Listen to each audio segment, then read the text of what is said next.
Frequently in the next sections of the course, you will hear us talk about US GAAP and the IFRS. So it would be best to provide a refresher and describe what these abbreviations represent before continuing.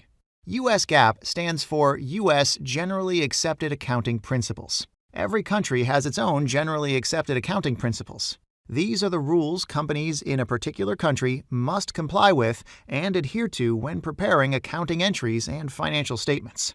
Naturally, it is easy to have differences between one country's GAAP and another country's GAAP, and this makes things complicated for companies operating internationally. They must hire accountants and finance staff specialized in the accounting standards of all countries of operation. That's expensive and difficult to coordinate. This is why, at some point, the international accounting community came to an agreement it would be best to come up with an international set of rules that can be applied by all countries and produce a consistent and easy-to-understand financial reporting. The entity which was formed to create these standards is called the International Accounting Standard Board, and the product of its work are the International Financial Reporting Standards, abbreviated IFRS. The IFRS standards have been adopted by many countries around the world. In the European Union, IFRS standards are required for all domestic public companies and for all companies on European stock exchanges.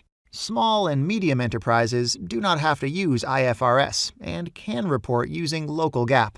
The U.S. is still considering the adoption of the IFRS and allows their application by foreign companies in the U.S. Discussions with the IASB have lasted more than a decade, and it has been agreed that US GAAP and IFRS should converge at some point. However, the final steps towards such unification of accounting standards have not been taken, and US companies continue to prepare their reporting under US GAAP.